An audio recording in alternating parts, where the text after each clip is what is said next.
Avez-vous déjà été captivé par une histoire au point que chaque mot résonne comme un battement sourd contre votre poitrine, vous empêchant de vous arrêter, comme si chaque phrase portait en elle le poids de l'éternité? Aujourd'hui, nous ne nous contentons pas de lire l'Évangile selon Marc, nous nous apprêtons à le vivre. C'est un récit chargé d'urgence, où chaque seconde qui s'écoule appelle une décision, une réponse capable de bouleverser une vie pour toujours. Il n'y a ici ni longue généalogie retraçant l'ascendance des rois, ni discours philosophiques complexes à déchiffrer. Marc ne vous laisse aucun répit, il ne vous donne pas le temps de vous installer. Dès les premières lignes, il vous projette dans le tumulte de la mission de Jésus-là, où le Fils de Dieu entre dans la vie ordinaire des hommes et proclame une parole qui fait trembler les fondements du monde. Le temps est accompli, et le royaume de Dieu est proche. Repentez-vous et croyez à la bonne nouvelle. Marc 1, 15. En une seule déclaration saisissante, Marc expose tout le dessein de la mission de Jésus et annonce ce qui va suivre non comme une promesse lointaine d'un changement futur, mais comme un appel brûlant à se lever, ici et maintenant. Mais ne vous laissez pas tromper par la brièveté de cet évangile.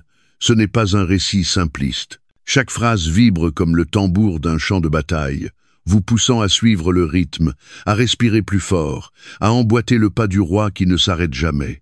Le Jésus de l'évangile de Marc n'est pas un roi immobile, assis sur un trône lointain. Il est un roi qui marche au milieu des siens guérissant les malades, chassant les démons, touchant les intouchables et parlant avec une autorité qui transperce le cœur de ceux qui crient en silence leur besoin d'espérance. Chaque miracle que Marc rapporte est bien plus qu'un acte surnaturel. C'est une rencontre bouleversante, une confrontation avec la douleur, la souffrance, le désespoir humain. Ceux qui croisent Jésus dans ces pages ne repartent jamais inchangés. Sa présence appelle une décision. Il n'y a pas de terrain neutre. On le suit ou on s'éloigne. Et comme les foules de l'époque, chacun de nous est placé devant cette question brûlante. Que ferez-vous quand Jésus entrera dans votre vie? Êtes-vous déjà senti figé, incapable d'avancer dans votre foi? Avez-vous lutté avec des questions ou ressenti cette distance avec Dieu, ce vide que rien ne semble pouvoir combler? Mais l'évangile de Marc nous rappelle une vérité essentielle. Jésus ne reste jamais immobile. Il marche en avant, il guide, il agit, et sans cesse, il nous tend la main pour que nous le suivions. Il ne nous appelle pas à rester spectateurs au bord du chemin, mais à nous lever, à lui faire confiance, à passer à l'action, car ce récit ne se lit pas passivement. Il se traverse comme une aventure vivante, et comme ses premiers disciples qui abandonnèrent leur filet, leur métier, leurs repères, pour marcher à sa suite, qu'est-ce qui, aujourd'hui, vous retient encore de faire ce pas vers l'inconnu? Voilà la foi selon Marc, non pas une idée abstraite, mais une force en mouvement. Une foi qui répond quand Jésus dit « Viens », une foi qui obéit quand il dit « Va ». Êtes-vous prête à le suivre? Car ceci n'est pas seulement un récit de miracles et d'enseignement, c'est une histoire de vie changée à jamais. Et peut être, la vôtre et la prochaine à être transformée. Avant de commencer, nous vous invitons à cliquer sur « J'aime » et à vous abonner à la chaîne. Ce voyage, c'est celui de la parole de Dieu racontée avec le cœur et la foi. Chaque geste de soutien, aussi simple soit-il, nous encourage profondément et permet à la parole du Seigneur de toucher d'autres cœurs en quête de vérité et d'espérance.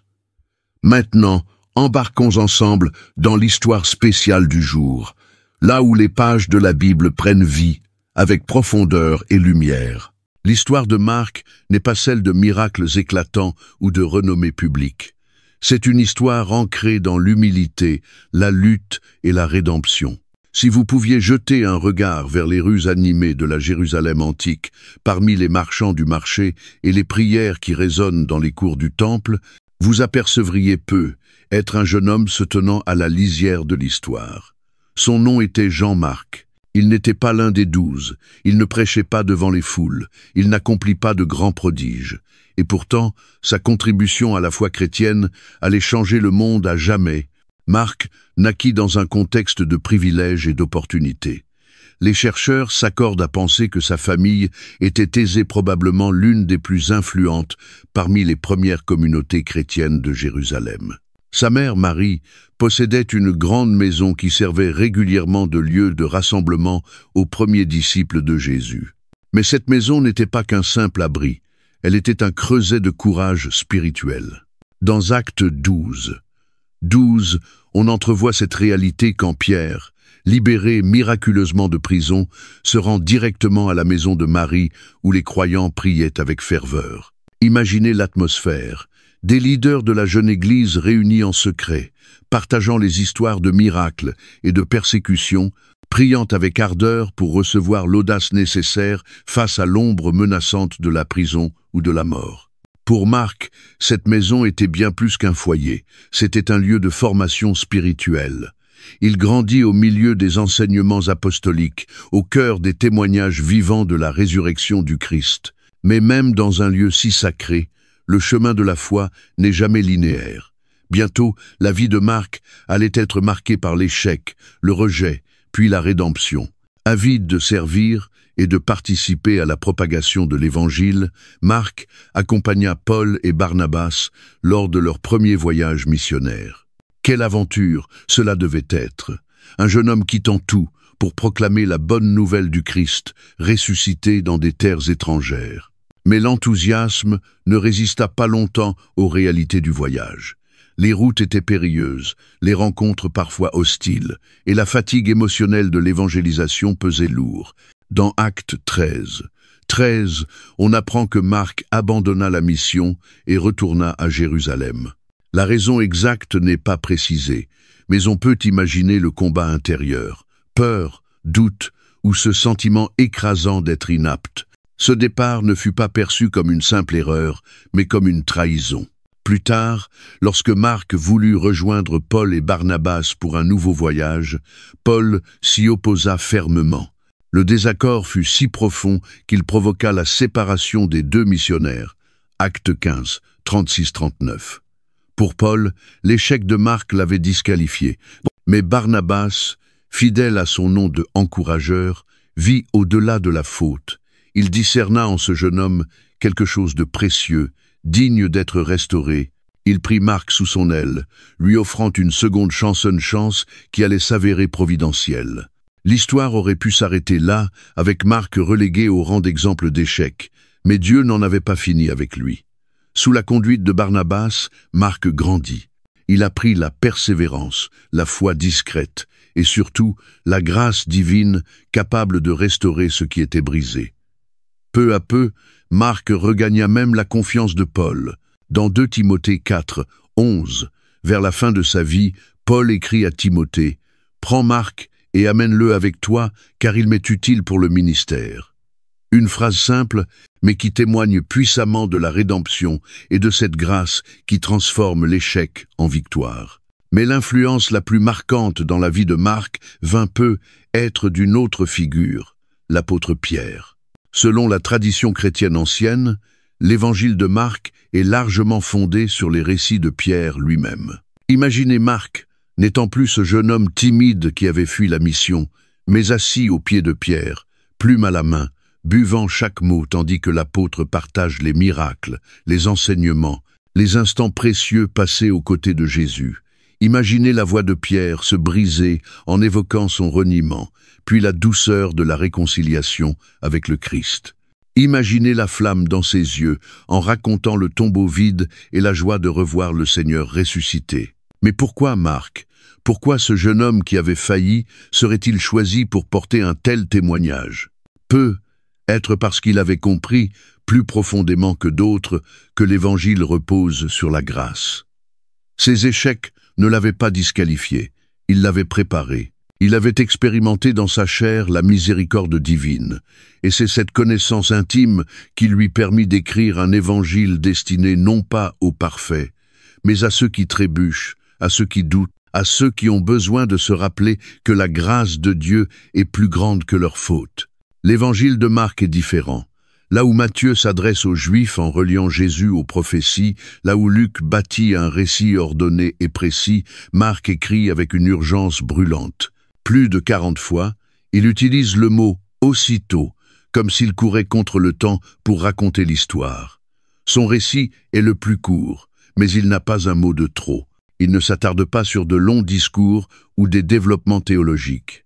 Il se concentre sur l'action, ce que Jésus a fait, où il est allé, et comment sa présence a bouleversé les vies. Cette urgence n'est pas qu'un choix de style littéraire. C'est le reflet même de la vie de Marc, de ce qu'il a appris par l'échec et la rédemption. Il a vu ce que coûte la fidélité à Jésus, la persécution, les sacrifices, les doutes, mais il a aussi goûté à la récompense. Son évangile s'adresse à une église souvent vacillante, mais persévérante, une église qui avait besoin d'entendre qu'en Christ, même après une chute, la grâce nous relève et nous entraîne plus loin. Dès le tout premier verset, Marc donne le ton. Commencement de la bonne nouvelle de Jésus-Christ, Fils de Dieu. Marc 1:1. Aucune fioriture, aucune longue introduction, juste une proclamation audacieuse de l'identité du Christ et de sa mission. Cette simplicité est une force. La vie de Marc lui avait appris que la foi ne repose pas sur la perfection, mais sur la concentration. Garder les yeux fixés sur le Christ, même après avoir chuté et avancé, porté par sa grâce. L'histoire de Marc nous rappelle que l'échec n'est pas une fin en soi. Sa vie, autrefois marquée par la faiblesse, est devenue un témoignage de force par la miséricorde de Dieu. Grâce à l'accompagnement de Pierre et à la conduite de l'Esprit, Marc transforma ses fautes en un héritage de foi qui continue d'inspirer encore aujourd'hui. Son évangile n'est pas un simple document historique. C'est un appel à l'action, une invitation à marcher par la foi, convaincu que la grâce de Dieu suffit. Avez-vous déjà eu le sentiment que vos erreurs passées vous disqualifient pour être utilisées par Dieu? Si oui, alors la vie de Marc vous offre un témoignage puissant. Vos fautes ne vous définissent pas, c'est la grâce de Dieu qui le fait. Peu importe la profondeur de votre chute, la rédemption est possible. Et comme Marc, vous pouvez vous relever, non par vos propres forces, mais porté par celle de celui qui vous appelle par votre nom, même au creux de vos faiblesses. L'histoire du ministère de Jésus ne débute ni dans la gloire, ni sous les acclamations, mais dans un acte d'humilité dont l'écho résonne à travers les siècles.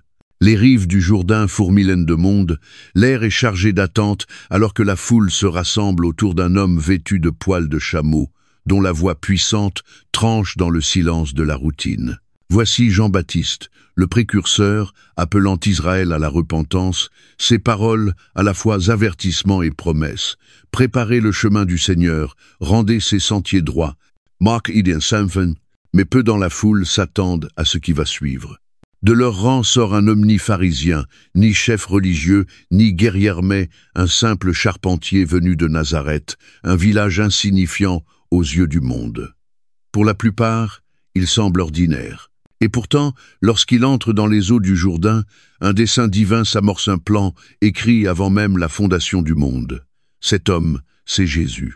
Et son baptême marquera le début d'une mission qui ébranlera les cieux et la terre. Lorsque Jean l'immerge dans l'eau, la scène semble paisible, mais son poids spirituel est immense. Et alors que Jésus remonte à la surface, les cieux s'ouvrent. L'Esprit descend sur lui comme une colombe, et une voix se fait entendre. « Tu es mon Fils bien-aimé, en toi j'ai mis toute mon affection. » Marc 1:11. Ce n'est pas un baptême ordinaire, c'est un couronnement, une déclaration solennelle. Le roi est arrivé, et sa mission va commencer. Mais avant même que Jésus ne puisse annoncer la bonne nouvelle, une épreuve l'attend, non pas un combat d'armes ou de trône, mais une lutte dans la solitude sauvage du désert. Fidèle à son style, Marc ne s'attarde pas en détail, mais sa concision est lourde de sens. Aussitôt, l'Esprit le poussa dans le désert. Il y resta 40 jours, tenté par Satan. Marc 1:12-13. 40 jours de solitude, de faim, d'épreuve face à l'adversaire. Ce désert n'est pas qu'un lieu géographique, est le symbole du champ de bataille intérieur où les plus grandes chutes humaines ont eu lieu. Là où Adam tomba dans le confort luxuriant d'Éden, Jésus tient ferme dans l'aridité du désert. Les tentations ne sont pas de simples distractions, elles visent le cœur même de sa mission. Va-t-il user de son pouvoir pour lui-même? Évitera-t-il la croix pour une gloire facile? Mais à chaque tentative, Jésus répond avec une fidélité inébranlable. Sa victoire n'est pas seulement personnelle, c'est l'annonce que le royaume de Dieu fait irruption et qu'aucune puissance des ténèbres ne pourra l'arrêter. Lorsqu'il sort du désert, Jésus ne retourne pas à l'ombre. Il entre en Galilée avec un message qui traversera les siècles. Le temps est accompli, le royaume de Dieu est proche. Repentez-vous et croyez à la bonne nouvelle. Marc 1, 15. Ce ne sont pas de simples paroles, c'est un appel. Le temps est accompli signifie que les prophéties tant attendues trouvent leur accomplissement. Le plan de rédemption de Dieu s'active. Le royaume n'est pas lointain, il est là, il s'établit, et Jésus en est à la fois le héros et le roi. Mais cet appel n'est pas purement théologique, il est profondément personnel. Tandis que Jésus marche au bord du lac de Galilée, il croise deux pêcheurs, Simon et André, occupés à jeter leurs filets. Et avec une autorité douce mais irrésistible, Jésus leur lance cet appel simple mais bouleversant. « Suivez-moi, et je vous ferai pêcheurs d'hommes. » Marc 1, 17.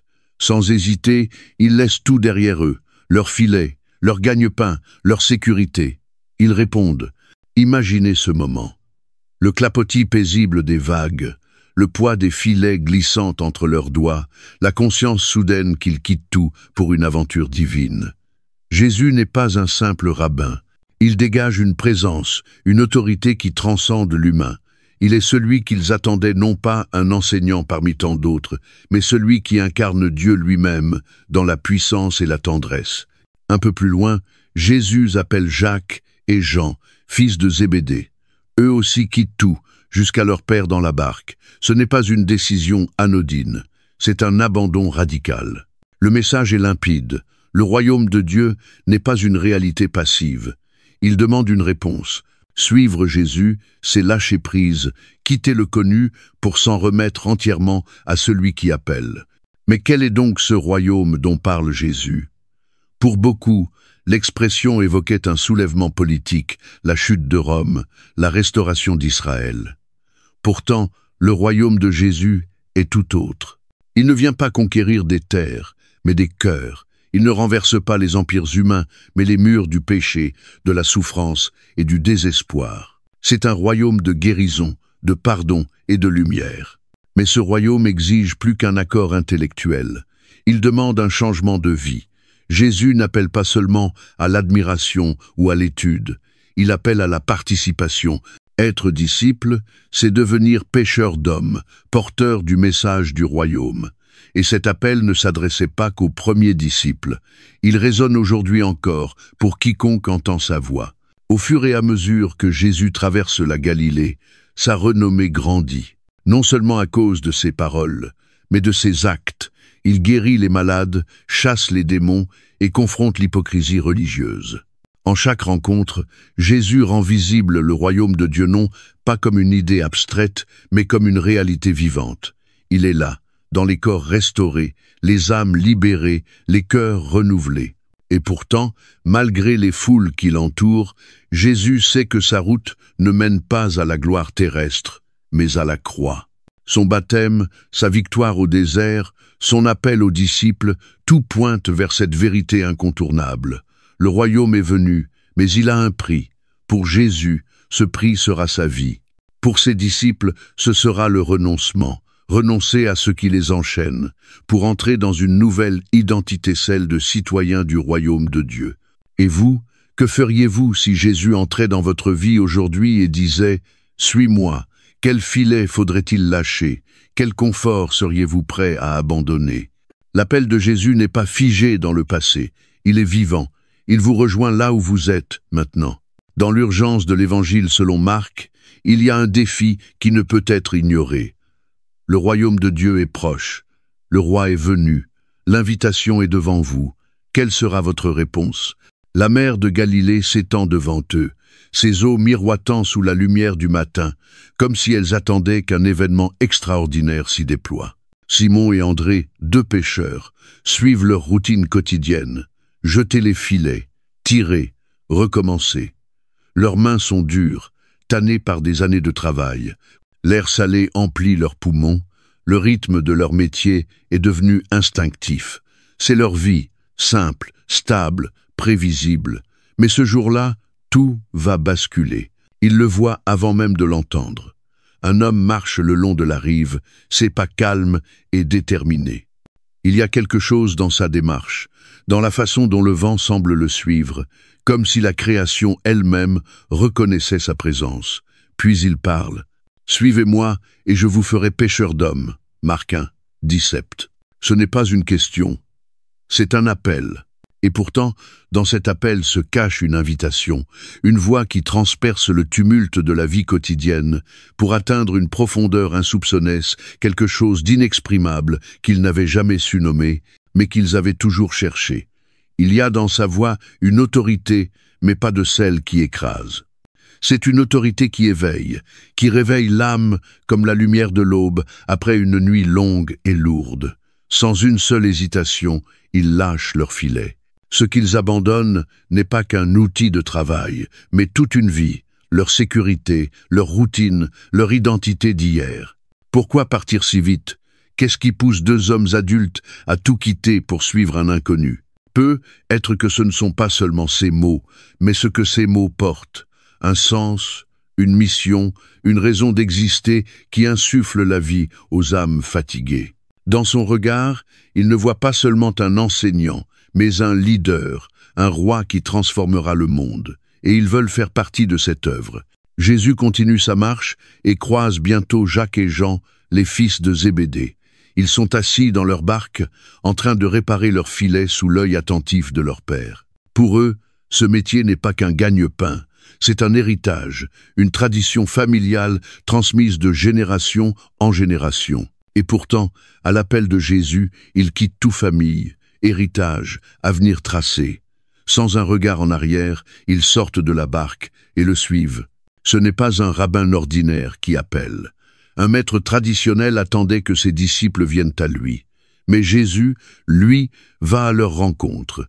Il les cherche. Il ne choisit ni les érudits, ni les puissants. Il choisit des pêcheurs, des hommes qui sentent la mer et la sueur. Son royaume ne se construit pas sur la réputation, mais sur la disponibilité. Il ne cherche pas la perfection, il cherche ceux qui sont prêts à dire oui.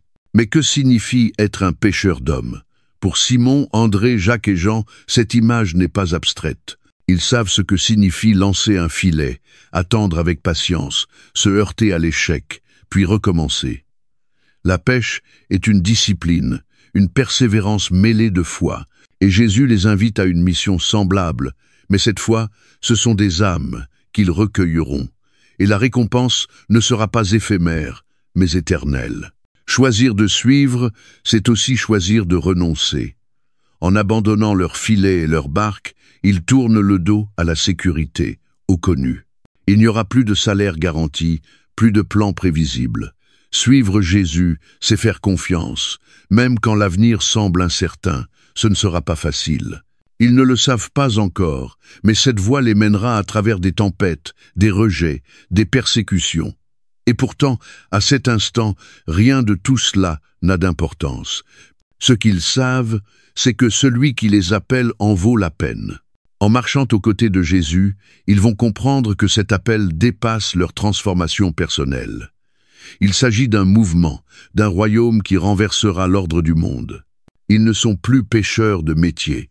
Ils deviennent disciples par vocation, porteurs d'un message destiné à traverser les âges et les frontières. Et nous, aujourd'hui, l'appel de Jésus ne s'est pas arrêté à Simon, André, Jacques et Jean. Sa voix traverse encore le temps, elle résonne dans nos vies simples, ordinaires.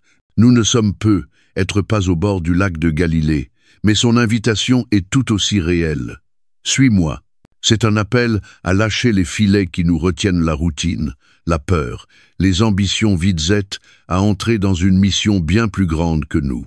Avez-vous déjà réfléchi à ce qu'est votre filet, ce à quoi vous vous accrochez avec peur, alors même que vous sentez que cela vous empêche d'avancer? Pour certains, c'est un emploi qui offre sécurité mais laisse le cœur vide. Pour d'autres, ce sont des relations, des projets ou des rêves qui ont pris la place de l'appel de Dieu. Lorsque Jésus appelle, il ne cherche pas un engagement tiède. Il demande tout, mais en échange, il offre bien plus, un but, une liberté, une vie qui a un véritable sens. Lorsque Simon-Pierre lâcha son filet, il ne quitta pas simplement un métier, il entra dans sa destinée. Et même s'il trébucha, même s'il renia Jésus, même s'il douta, il devint la pierre sur laquelle l'Église fut bâtie. Son histoire nous enseigne que répondre à l'appel ne nécessite pas la perfection, seulement l'obéissance. Dans l'urgence de l'évangile de Marc, il y a une vérité pour chacun de nous. Le royaume de Dieu est en marche, et il ne nous attend pas que nous soyons prêts. L'appel à suivre est immédiat. Il demande une réponse. Comme les disciples, nous sommes invités à participer à quelque chose d'extraordinaire. Alors que ferez-vous? Resterez-vous sur le rivage à raccommoder les mêmes filets, ou les lâcherez-vous pour marcher vers l'inconnu, en confiance, avec celui qui vous appelle par votre nom? La rive est devant vous, les filets sont entre vos mains, l'appel a retenti. Quel sera votre choix? La mer de Galilée s'estompe à l'horizon, tandis que Jésus parcourt les villes et villages de la région, ses pas légers mais empreints d'une intention profonde. L'air bourdonne de rumeurs, murmures de curiosité, soupirs d'incrédulité. Un charpentier de Nazareth, dit-on, parle avec autorité, et partout où il va, des choses étranges se produisent. Les aveugles voient, les paralysés marchent, les démons s'enfuient, et les cœurs brisés trouvent la guérison. Pour certains, il n'est qu'un phénomène. Pour d'autres, leur dernier espoir. Mais pour ceux qui le rencontrent véritablement, il est une force qui transforme à jamais. L'évangile de Marc ne perd pas de temps pour nous plonger dans ces instants de bouleversement. L'un des premiers miracles qu'il relate se déroule dans une synagogue à Capharnaüm. Un lieu généralement réservé à l'étude rigoureuse de la loi devient soudainement l'arène d'un face-à-face entre lumière et ténèbres. Jésus enseigne et les gens sont émerveillés. Ses paroles ne ressemblent en rien à celles des scribes, imprégnées de rituels et d'interprétations. Sa voix porte une autorité unique, non pas celle qui commente les Écritures, mais celle qui les accomplit. Soudain, un homme possédé par un esprit impur se met à crier, brisant le silence. « Que veux-tu de nous, Jésus de Nazareth? Es-tu venu pour nous perdre? Je sais qui tu es, le Saint de Dieu. » Marc 1, 24. La foule se fige. Les regards oscillent entre Jésus et l'homme tourmenté. Ce cri révèle une vérité saisissante. Les ténèbres reconnaissent la lumière, et elles en tremblent. Mais Jésus ne recule pas. D'une voix calme mais ferme, il ordonne « Tais-toi et sors de cet homme » Marc 1, 25. Immédiatement, l'esprit impur le quitte dans un dernier spasme, et le silence retombe. Les témoins murmurent, saisis. Qu'est-ce que cela?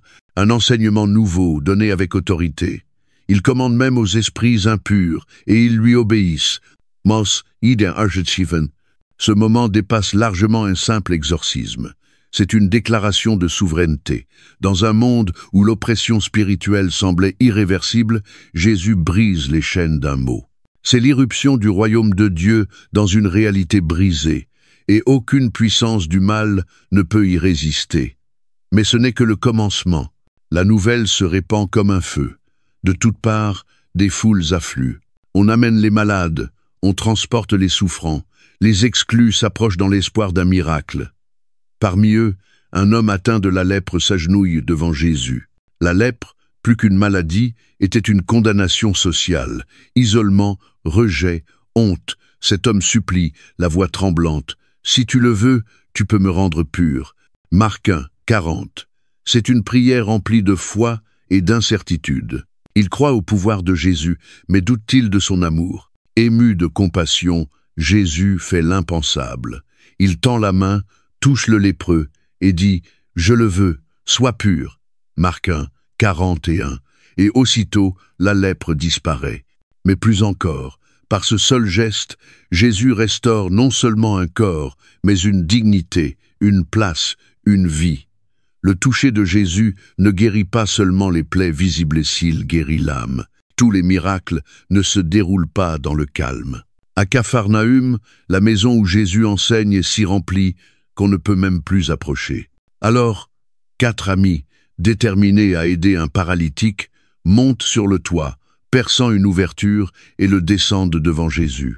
Imaginez la scène-là, poussière qui tombe, les regards levés, les murmures, les battements de cœur. Mais Jésus ne les interrompt pas, il voit leur foi. Puis, il prononce une parole inattendue. « Mon enfant, tes péchés sont pardonnés. » Marc 2, 5. Les chefs religieux s'indignent. Qui peut pardonner les péchés, sinon Dieu seul? Jésus, lisant leurs pensées, les interpelle. Qu'est-il plus facile de dire? Tes péchés sont pardonnés, ou lève-toi, prends ton lit et marche. Marc 2, 9. Et pour leur prouver son autorité divine, il se tourne vers le paralytique. Je te le dis, lève-toi, prends ton lit, et rentre chez toi. Marc 7. L'homme se lève. Le matelas qui le portait devient le fardeau qui l'emporte en marchant. Ce miracle est un signe. Le royaume de Dieu ne se contente pas de réparer les corps, il restaure les âmes, il réconcilie l'humanité avec Dieu. Et son autorité dépasse même la maladie. Une nuit de tempête sur la mer de Galilée, les disciples, terrifiés, réveillent Jésus. « Maître, ne te souciais-tu pas de ce que nous périssons ?» Marc 4, 38. Jésus se lève, menace le vent, et dit à la mer, « Silence, tais-toi !» Marc 4, 39. Et aussitôt, le calme revient. Les disciples, émerveillés, se demandent « Qui est donc celui-ci, que même le vent et la mer lui obéissent ?» Marc 7. Ce n'est pas un simple enseignant, c'est celui que le vent et les flots reconnaissent. Pourtant, ces miracles ne sont jamais de simples démonstrations. Il révèle son cœur. Il apaise les tempêtes, non pour se glorifier, mais pour réconforter. Il guérit non pour impressionner, mais pour restaurer. L'un des récits les plus touchants est celui de la fille de Jaïros. Tandis que Jésus se rend chez cet homme dont la fille est mourante, une femme souffrant de perte de sang depuis 12 ans touche son vêtement, croyant qu'un simple contact suffira. Et elle est guérie, mais Jésus ne la laisse pas partir discrètement. « Ma fille, ta foi t'a sauvée, va en paix. » Marc 5, 34. Dans une société qui la rejetait, Jésus l'appelle « ma fille ». Il lui rend son identité, sa dignité, sa paix. Puis vient la nouvelle. La fille de Jaïros est morte. Mais Jésus dit « Ne crains pas, crois seulement ». Marc 5, 36. Arrivé à la maison, il prend la main de la jeune fille et lui murmure « Talitha koum, petite fille, lève-toi ». Et elle se lève. La maison se remplit de joie et de stupeur. Ces miracles inauguraux ne sont pas de simples prodiges. Ils révèlent qui est Jésus et ce qu'il est venu accomplir. Il n'est pas un Dieu lointain, indifférent à notre douleur. Il entre dans nos réalités les plus sombres, y apporte lumière, guérison et espérance. Aucune maladie ne dépasse sa puissance, aucune tempête n'est trop forte pour lui, aucun cœur trop brisé pour qu'il ne puisse le restaurer. Mais ces récits nous laissent aussi une question essentielle. Quelles tempêtes dans votre vie ont besoin de sa paix? Quelles blessures portez-vous en silence, en attente de sa main guérissante? Dans chaque miracle, Jésus ne se contente pas de manifester sa puissance, il vous invite à l'expérimenter. Serez-vous prêt à lui faire confiance là où vous avez le plus besoin de guérison? Prenons un moment pour prier ensemble et demandons que les miracles de Jésus viennent aussi toucher nos vies, aujourd'hui encore. La foule se presse toujours plus près, ses voix formant un murmure diffus, emporté par la brise venue de la mer de Galilée. Certains sont venus par curiosité, désireux de voir cet homme qui guérit les malades et chasse les démons. D'autres viennent avec désespoir, dans l'attente d'un miracle qui changerait leur vie. Mais ce jour-là, Jésus ne fait pas de miracle. Il monte dans une barque, s'éloigne légèrement du rivage et commence à enseigner. Sa voix, claire et posée, s'élève au-dessus des eaux, tissant un récit qui semble, à première vue, presque trop simple. Un semeur sortit pour semer sa semence. Marc 4, 3. Tous ceux qui l'écoutent connaissent cette image. Ils savent ce qu'est semer, le labeur incertain de répandre les graines, l'attente angoissée de la récolte, la déception lorsque les plants ne donnent rien. Mais au fil des paroles de Jésus, l'histoire prend une profondeur insoupçonnée. Une partie des graines tombe au bord du chemin, dévorée par les oiseaux. D'autres tombent sur un sol pierreux, germant vite, mais sèchent sous le soleil. D'autres encore tombent parmi les ronces qui étouffent les jeunes pousses. Mais certaines tombent dans une bonne terre et elles donnent du fruit 30, 60, jusqu'à 100 pour un.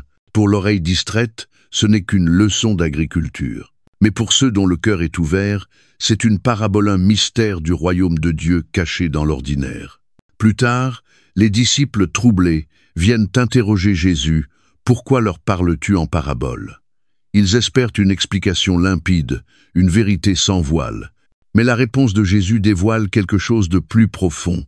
Le mystère du royaume de Dieu vous a été donné, mais pour ceux du dehors, tout se passe en parabole. Marc 4, 11. Il ne s'agit pas d'exclure. C'est une invitation. Les paraboles ne ferment pas la porte. Elles laissent entr'ouverte, appelant celui qui veut vraiment entrer. Elles révèlent et voilent à la fois. À ceux qui cherchent la vérité avec un cœur humble, elles deviennent des clés du ciel. Mais pour ceux qui restent indifférents ou fermés, elles demeurent des énigmes. Le royaume de Dieu ne s'apprend pas à distance, il s'approche avec persévérance, humilité et soif de lumière. Lorsque Jésus explique la parabole du semeur, sa signification est à la fois saisissante et pleine d'espérance. La semence, c'est la parole de Dieu. Les différents terrains représentent les cœurs humains. Le bord du chemin, c'est le cœur fermé, où Satan vient ravir la parole avant qu'elle ne germe. Le sol pierreux, c'est le cœur enthousiaste mais superficiel, incapable de tenir lorsque la foi est éprouvée. Le sol plein de ronces, c'est le cœur étouffé par les soucis, les richesses trompeuses et les désirs du monde. Mais la bonne terre, c'est le cœur qui écoute, accueille et porte du fruit. Une image simple, mais qui nous oblige à nous interroger. Quel sol sommes-nous? Et ce n'est pas tout. Jésus poursuit avec une autre parabole, celle du grain de moutarde. Il le décrit comme la plus petite des semences, mais qui, une fois plantée, devient la plus grande des plantes du jardin, offrant refuge aux oiseaux du ciel. Marc 4, 30 et 1-32. Le message est limpide. Le royaume de Dieu peut sembler petit, insignifiant quelques pécheurs, un rabbi sans armée, un message d'amour au milieu des empires. Mais sa croissance est inévitable, irrésistible. Ce qui commence comme un rien devient un abri pour les âmes du monde entier. Pour les disciples, cette parabole est bien plus qu'un encouragement. C'est une promesse. Leur foi paraît faible, leur mission floue, leur force insuffisante. Mais Jésus leur assure que Dieu peut prendre le plus petit acte de foi et en faire quelque chose d'inimaginable. Le royaume ne grandira pas par la force ou le pouvoir humain, mais par l'obéissance humble de ceux qui se confient en la puissance invisible de Dieu. Et toi, as-tu déjà eu l'impression que ta foi est trop faible pour compter, que tes efforts pour Dieu sont perdus dans l'immensité des besoins du monde? La graine de moutarde te rappelle que Dieu n'a pas besoin de gestes grandioses pour accomplir son œuvre. Il bénit l'acte le plus discret, la foi la plus humble. La croissance ne sera peu, être pas visible tout de suite, mais elle est certaine. Le royaume de Dieu est en marche et rien ne l'arrêtera. Jésus enseigne ensuite la parabole de la lampe. Apporte-t-on la lampe pour la mettre sous un boisseau ou sous un lit, n'est-ce pas pour la mettre sur un support? Marc 4, 20 et 1. La lumière est faite pour briller. Elle révèle ce qui est caché, elle éclaire les ténèbres. La vérité du royaume de Dieu n'est pas destinée à rester secrète. Elle doit illuminer, exposer, guider. Mais Jésus prévient aussi. Faites attention à ce que vous entendez. Avec la mesure dont vous mesurez, on mesurera pour vous. Marc 4, 24. Il ne s'agit pas seulement d'écouter, mais de répondre. Est-ce que nous écoutons vraiment? Est-ce que nous laissons la lumière de la vérité divine éclairer notre vie, transformer nos décisions, nos pensées, nos actes? Ou bien cachons-nous cette lumière par peur du rejet, par compromis, par fatigue? La lampe doit briller. Jésus nous appelle à être des porteurs de lumière, non pas dans nos paroles seules, mais dans nos gestes, nos choix, notre amour. Enfin, Jésus raconte l'histoire d'un semeur qui jette la semence sur la terre. Nuit et jour, qu'il dorme ou qu'il veille, la semence germe et pousse-en, qu'il sache comment. Marc 4, 26-29. La croissance est mystérieuse, au-delà de sa compréhension, et pourtant elle est assurée. Ainsi agit le royaume de Dieu. Il y a des saisons où nous ne voyons rien, où nos prières semblent suspendues, nos efforts stériles. Mais Jésus nous rappelle que Dieu agit, même dans le silence. Notre rôle n'est pas de forcer la croissance, mais de semer fidèlement et de faire confiance au Dieu qui fait croître. Les paraboles dans l'évangile de Marc sont plus que de simples histoires. Elles sont des appels à sonder notre cœur, à faire confiance à la puissance silencieuse de Dieu et à entrer pleinement dans le mystère de son règne. Elles nous rappellent que la plus petite graine peut devenir un arbre, que la lumière ne doit pas rester cachée, et que même lorsque nous ne comprenons pas comment Dieu agit, nous pouvons être certains qu'il œuvre. Alors, quel type de sol est ton cœur? Plantes-tu des graines de foi en faisant confiance à Dieu pour les faire pousser? Laisses-tu sa lumière briller à travers toi, éclairant ceux qui t'entourent? Les paraboles nous laissent avec des questions qui réclament plus que de la réflexionnelle, appellent à la transformation. Parce que le royaume de Dieu ne se contente pas d'être entendu. Il s'évite. Alors que la foule se presse autour de lui, réclamant guérison, enseignements et miracles, Jésus évolue parmi eux avec une détermination inébranlable. Aux yeux du peuple, il semble presque intouchable, une figure d'autorité divine capable d'apaiser les tempêtes d'un mot, de chasser les démons d'un ordre, de restaurer les cœurs brisés d'un simple toucher. Mais derrière les miracles et la puissance se cache quelque chose d'aussi profond, son humanité. L'évangile de Marc, connu pour son rythme rapide, ne nous présente pas seulement Jésus comme le Fils de Dieu accomplissant des prodiges. Il révèle un sauveur qui connaît l'épuisement, la tristesse, le rejet et la douleur de la solitude. Ici, nous découvrons un Jésus qui comprend ce que signifie être humain. Un matin, bien avant le lever du soleil, alors que le monde est encore plongé dans l'obscurité, Jésus se retire discrètement de la foule. Marc 1, 35. Il marche silencieusement jusqu'à trouver un lieu désert. Le sol rocailleux s'appuie contre ses genoux lorsqu'il se met à prier, sa voix douce se mêlant à l'air frais du matin. Le poids de la veille est encore présentant de gens en quête de miracles, tant de demandes. Mais ici, dans le silence, il ne cherche pas à fuir, mais à communier avec le Père. Ce n'est pas un devoir religieux, c'est un souffle vital, un moment de renouvellement face à la tâche immense qui l'attend. T'es-tu déjà senti submergé par les exigences de la vie, aspirant à un moment de paix, juste pour respirer et retrouver ton équilibre? Dans cette scène, Jésus nous montre que même dans les saisons les plus chargées, il est vital de se retirer notre pas pour fuir le monde, mais pour puiser la force dans la présence de Dieu. Pour lui, la prière n'est pas une option, c'est une nécessité vitale. Mais ces moments de solitude sont souvent éphémères. Dès que ses disciples le retrouvent, il lui annonce que tout le monde le cherche. Marc 1, 37. Il n'y a pas de répit. Les besoins du monde semblent sans fin, et Jésus répond, non par frustration, mais avec compassion. Même lorsqu'il tente de se retirer, les foules le suivent, affamées de guérison et d'espérance. Venez à l'écart dans un endroit désert et reposez-vous un peu, dit-il à ses disciples, Marc 6, 30 et 1. Pourtant, lorsqu'il traverse le lac à la recherche de ce repos, les foules sont déjà là, les attendant sur la rive. Imagine la scène, des milliers de personnes, fatiguées et affamées, tournant les yeux vers Jésus comme leur unique source de soulagement. Son propre épuisement est manifeste, mais lorsqu'il les voit, son cœur est bouleversé. Ils sont comme des brebis sans berger. Marc 6, 34. Alors, au lieu de se reposer, il les enseigne. Il guérit leurs malades. Il nourrit leurs corps affamés et leurs âmes assoiffées. Son humanité transparaît dans sa fatigue, mais aussi sa compassion divine. Il ne les repousse pas. Il se donne, même lorsqu'il n'a plus rien à offrir. Nulle part l'humanité de Jésus n'est aussi visible que dans le jardin de Gethsémani. C'est la nuit et l'ombre des oliviers s'étend sur le sol alors que Jésus emmène Pierre, Jacques et Jean plus loin dans le jardin. Sa voix, habituellement calme et assurée, est chargée d'émotion. « Mon âme est triste à en mourir » Marc 14, 34. Ces paroles révèlent l'ampleur de sa souffrance, pas seulement la peur de la douleur physique, mais l'agonie spirituelle de ce qui l'attend. Il sait que le poids du péché du monde reposera sur lui. Il sait que trahison, humiliation et mort l'attendent. Tombant à genoux, il prie. « Abba, Père, tout est possible. Éloigne de moi cette coupe. Toutefois, non pas ce que je veux, mais ce que tu veux. » Marc 14, 36. La sincérité brute de ce moment est bouleversante.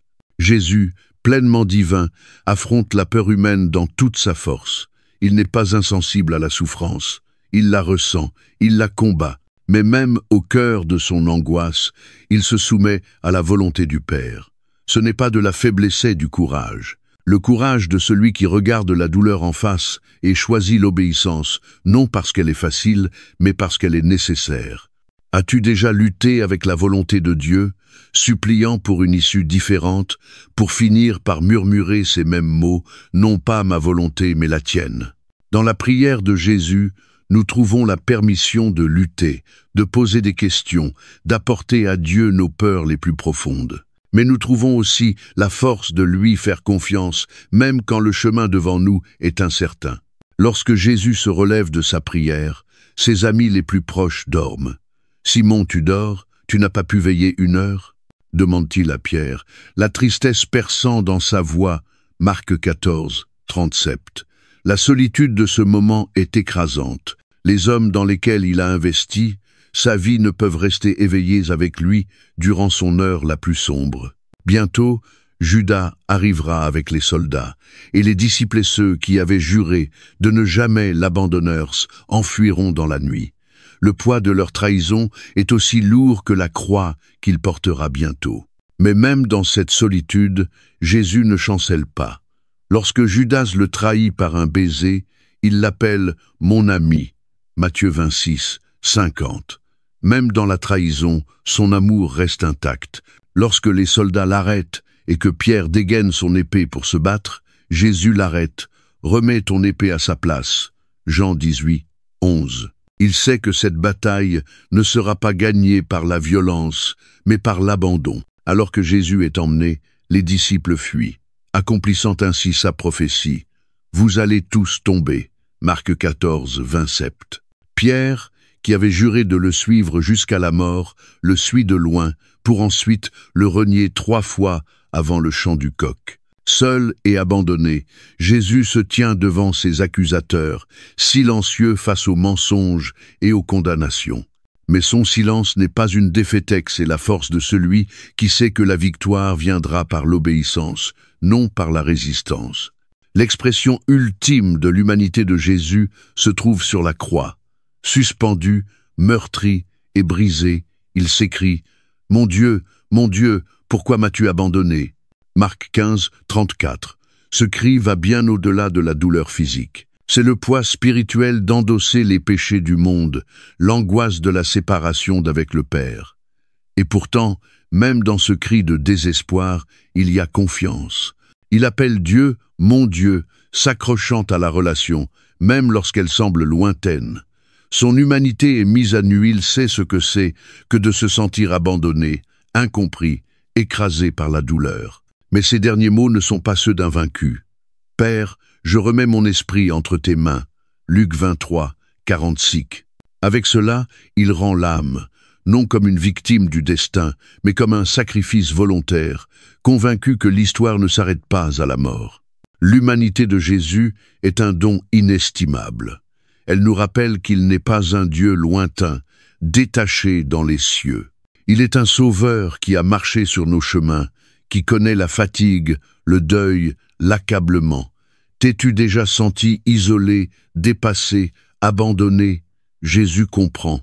Et parce qu'il comprend, il nous rejoint dans notre douleur, marche avec nous dans nos luttes et nous assure que nous ne sommes jamais seuls. Dans chaque moment d'épuisement, de chagrin, de vulnérabilité, Jésus nous montre la voie. Il ne promet pas une vie sans souffrance, mais il offre bien plus. Sa présence, son empathie et la certitude que la volonté du Père, aussi difficile soit-elle, conduit toujours à la résurrection. Quand nous tombons à genoux dans nos propres Gethsémani, tremblant sous le poids des fardeaux de la vie, nous pouvons lever les yeux vers lui et savoir qu'il est déjà passé par là. Et tout comme il s'est relevé du jardin dans l'obéissance, nous aussi, nous pouvons nous relever, certains que le Dieu qui l'a accompagné nous accompagnera aussi. Le soleil décline à l'horizon, projetant de longues ombres sur les routes poussiéreuses de Galilée, tandis que Jésus se tourne vers la foule qui le suit. Leurs visages trahissent un mélange d'espoir et de confusion.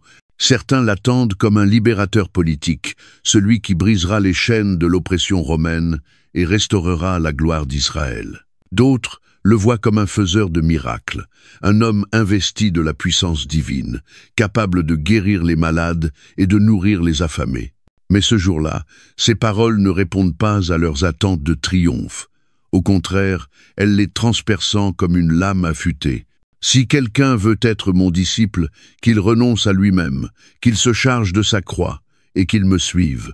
Marc 8, 34. Ces mots flottent dans l'air, lourds et déstabilisants. Pour nous aujourd'hui, la croix est un symbole de foi, de rédemption et d'espérance. Mais pour ceux qui écoutaient Jésus, elle représentait tout autre chose. La croix était un instrument de mort, un emblème de la cruauté romaine et de l'humiliation publique. Se charger de sa croix, c'était embrasser volontairement un chemin de souffrance, de rejet et marcher vers la mort. Jésus n'appelle pas simplement à un certain inconfort ou à des petits renoncements. Il appelle à une reddition totale, une vie où le suivre signifie abandonner tout ce qui définissait auparavant notre identité. Quelques instants plus tôt, Jésus avait posé à ses disciples la question la plus cruciale de leur vie. « Et vous, qui dites-vous que je suis » Marc 8, 29. Pierre, toujours audacieux, répond « Tu es le Christ ». Un moment de triomphe, une déclaration de foi éclatante. Mais dès que Jésus commence à expliquer que cela signifie souffrance, rejet et mort, l'assurance de Pierre s'effondre. Il le reprend, incapable d'accepter une vision du Messie qui ne rime pas avec gloire et puissance. La réponse de Jésus est cinglante et immédiate. « Arrière de moi, Satan, tes pensées ne sont pas celles de Dieu, mais celles des hommes. » Marc 8, 33. Cette réprimande heurte, non seulement à cause de sa sévérité, mais aussi par la vérité qu'elle renferme. L'image d'un Messie conquérant s'efface, remplacée par une réalité bien plus difficile à admettre. Comme Pierre, nous préférerions souvent une foi synonyme de confort, de réussite, de victoire sans sacrifice. Mais Jésus est clair. Le chemin de la gloire passe par la vallée de la souffrance, et il n'existe pas de raccourci. En effet, celui qui voudra sauver sa vie la perdra, mais celui qui perdra sa vie à cause de moi et de l'Évangile la sauvera. Makba, Saint-Chou. Ces paroles ne sont pas de simples paradoxes. Elles sont la clé pour comprendre le cœur du discipulat. Suivre Jésus, c'est lâcher prise sur la vie que nous pensions indispensable, pour recevoir celle qu'il nous offre. Mais que signifie perdre sa vie?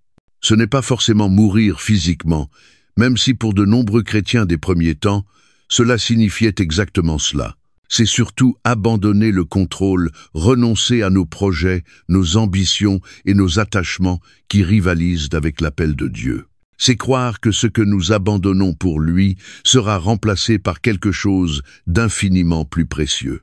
Jésus illustre cette vérité par une question percutante. Que sert-il à un homme de gagner le monde entier s'il perd son âme? Marc 8, 36. Une question qui traverse les siècles pour atteindre chacun de nous dans les recoins silencieux de notre cœur. À quoi nous accrochons-nous sans être prêts à y renoncer? Est-ce à la richesse, au succès, à la réputation, aux relations? Nous accrochons-nous à ce qui procure une satisfaction passagère, mais nous prive d'une joie éternelle? Jésus ne nous avertit pas seulement contre le matérialisme, il nous met en garde contre toute chose qui prend une place plus grande que lui dans nos vies. Le jeune homme riche de Marc 10, 17-22 incarne parfaitement ce combat intérieur. Il vient à Jésus, animé d'un sincère désir de vie éternelle, sûr de sa droiture morale. Mais lorsque Jésus lui demande de vendre tous ses biens, de les donner aux pauvres et de le suivre, son visage s'assombrit. Il s'éloigne, accablé, incapable de se détacher de ses possessions. Ce récit est un rappel saisissant. De bonnes intentions et une vie droite ne suffisent pas si notre cœur reste lié à ce que nous refusons d'abandonner. Mais l'appel à la reddition n'est pas simplement un appel au sacrifice, c'est une invitation à la transformation. Lorsque Jésus nous demande de renoncer à notre vie, ce n'est pas pour nous perdre dans le néant, c'est pour que nous trouvions notre véritable identité en lui. À mesure que nous déposons nos désirs, nos ambitions et nos peurs à ses pieds, il nous façonne en des êtres nouveaux. Les disciples en sont la preuve vivante. Pierre, qui craignait la souffrance et le rejet, se tiendra plus tard avec audace devant les mêmes autorités qui ont crucifié Jésus, proclamant sa résurrection. Jacques et Jean, autrefois avides de pouvoir dans le royaume de Jésus, deviendront de humbles serviteurs, consacrant leur vie à l'Évangile. Jésus ne cache pas le prix à payer pour le suivre, mais il ne nous laisse pas sans espérance. Juste après avoir parlé de la croix, il emmène Pierre, Jacques et Jean sur une haute montagne où ils sont témoins de sa transfiguration, Marc 9, 2-8. Là, ses vêtements deviennent d'une blancheur éclatante, et il s'entretient avec Moïse et Élie, figures emblématiques de la loi et des prophètes. Une voix venue du ciel proclame « Celui-ci est mon fils bien-aimé, écoutez-le » Marc 9, 7. Ce moment est une lueur de la gloire au-delà de la croix. Une promesse que la souffrance n'est pas la fin de l'histoire. Pour les disciples, c'est une confirmation que leur renoncement ne sera pas vain. Et pour nous, c'est l'assurance que suivre Jésus, bien que coûteux, conduit à une vie bien plus riche et pleine que tout ce que nous pourrions bâtir par nous-mêmes. As-tu déjà pris le temps de mesurer le prix à payer pour suivre Jésus? Quels rêves, quelles relations, quelles ambitions te demande-t-il de déposer à ses pieds? Ce sont là des questions redoutables, mais Jésus ne demande pas un sacrifice aveugle. Il promet que ce que nous abandonnons pour lui nous sera rendu au centuple pas, nécessairement en richesse matérielle, mais sous forme d'une vie pleine de sens, de paix et d'une joie éternelle. Le coût du discipulat est réel. Il implique de renoncer à soi, de porter sa croix et de suivre Jésus, même quand la route est rude et la récompense semble lointaine. Mais le prix de ne pas le suivre est bien plus élevé. Que donnerait un homme en échange de son âme? Demande Jésus, Marc 8, 37. Le monde peut offrir confort, succès et plaisir, mais rien de cela ne saurait égaler la vie que Jésus propose, une vie enracinée dans l'amour éternel, assurée par son sacrifice. Alors que Jésus poursuit sa route vers la croix, il ne porte pas seulement le poids de sa propre souffrance, il porte la nôtre. Il nous montre que la croix n'est pas un symbole de défaite, mais de victoire. Et lorsque nous prenons nos propres croix, nous entrons dans cette victoire avec lui. Le renoncement qu'il nous demande n'est pas une perte, mais une invitation à faire partie de quelque chose de bien plus grand. Es-tu prêt à déposer ta vie pour suivre celui qui a donné la sienne pour toi? Le chemin est escarpé, mais il mène à la résurrection.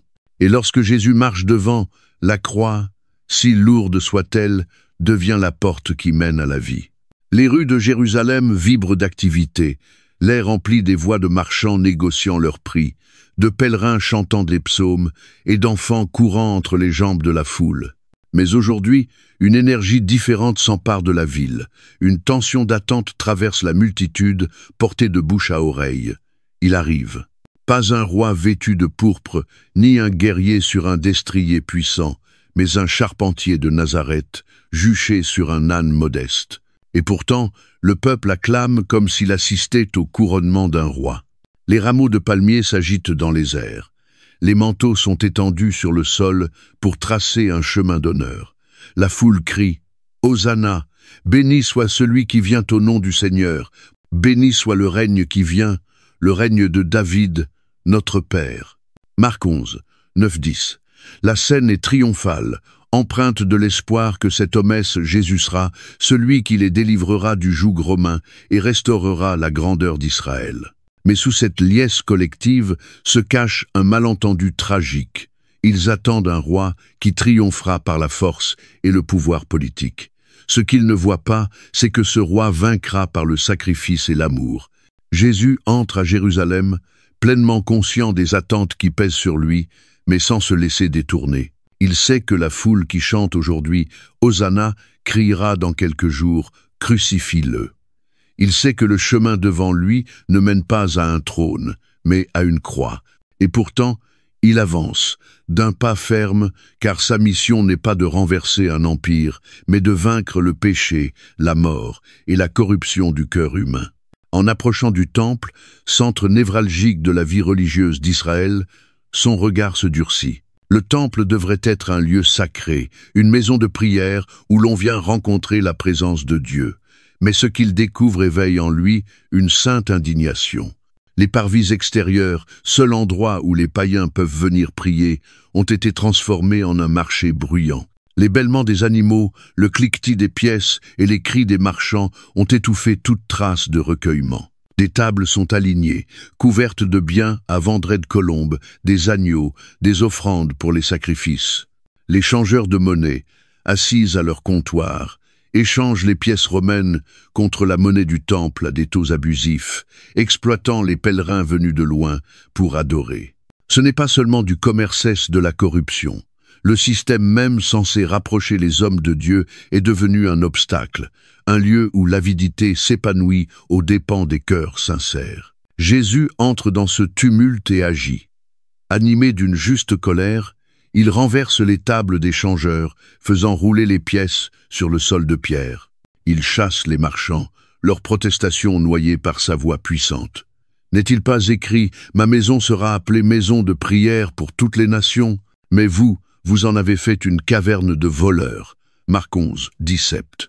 Ce n'est pas le Jésus doux et paisible que beaucoup s'imaginent. C'est le même Jésus qui parlait avec tendresse aux pécheurs et guérissait les cœurs brisés, mais dont la compassion est ici embrasée de justice. Ces gestes ne sont pas impulsifs, ils sont mûrement réfléchis, prophétiques et nécessaires.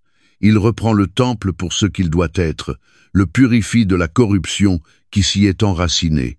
Sa colère ne vise pas ceux qui cherchent Dieu, mais ceux qui exploitent la foi des autres à des fins personnelles. Dans l'ombre, les chefs religieux observent, le visage fermé par la colère.